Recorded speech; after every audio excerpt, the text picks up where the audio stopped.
Hey there, I'm Chef Ani. Do you remember a couple weeks ago we made an incredible meat substitute, and I said we were going to make a basic meat substitute so that we could put it in recipes in the future?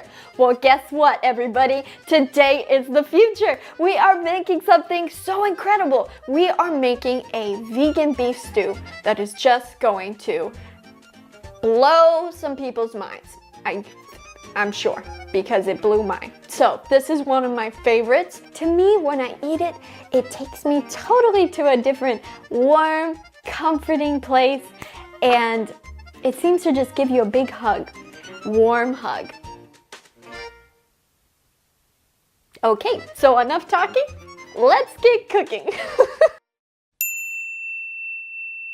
So we're going to get started by sauteing an onion in a little bit of olive oil. The next thing I'm going to do is to take some mushrooms, quarter them, and add them in as well. I love those bites of mushrooms, so you can be generous with how much mushrooms you put in here. Unless you don't like mushrooms, like my grandma in Norway. Festimund, you don't have to put the mushrooms in, okay? You just leave them out. But if you love mushrooms out there, you can put as many as you want. Once our onion is cooked for a little bit, we can add our mushrooms.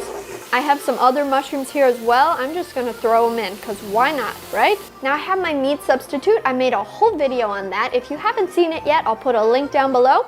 But here it is, and I actually keep this in my freezer, so when I wanna do things with it, like put it in recipes and stuff, it's ready to go. So I'm just going to give it a little rough chop so that we don't have like massive pieces in here. I wish this was like a scratch and sniff. You know those scratch and sniff things? I love those.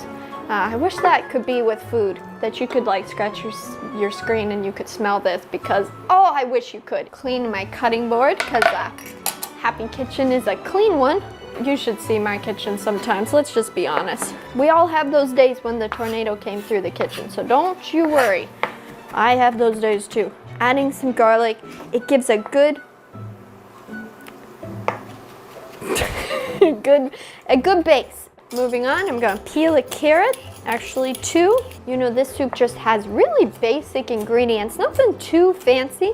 You know, sometimes you don't need fancy, sometimes you just need the basics. And this is one of those recipes you can just drop things on the floor and it's still gonna go perfectly okay. You're still gonna have amazing stew. Celery is such a good basic flavor.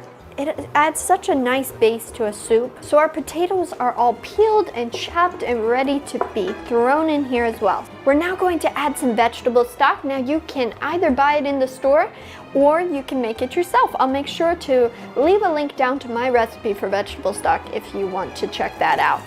If not, you can buy it though, and that's a quick thing to have in your pantry so that you're always ready to go with. Some dried rosemary and thyme.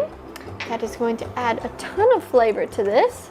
And I'm going to add a little bit of Better-Than-Bouillon, Greens of Paradise. And I love to add this if you've not tried it before. It has a bit of a peppery flavor and it says a hint of citrus.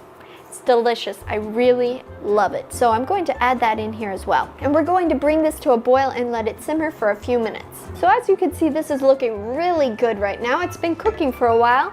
The next thing we're going to do is to add some flour that I just browned in a pan. If you want more information on this, you can check out my video. My mom and I made a video on how to make gravy because we put browned flour in our gravies and in our stews because it helps thicken it, it adds flavor, and it's a really nice technique. So make sure to check out that video if you're interested in learning more. Mix it with a little olive oil to keep it from clumping in our soup, and then we add it to our soup, and this is going to make a amazing final product. And we're going to let this cook out for probably another 5 minutes, and you'll notice that it starts to thicken. So as you can see now, it has thickened up just a little bit, so I'm so excited. I'm going to serve this up right away. Oh, it looks so good, doesn't it? Thank you so much for watching this video. Make sure to like and subscribe to join me in this adventure to eat healthier, one recipe at a time, and I look forward to seeing you next Wednesday with another video.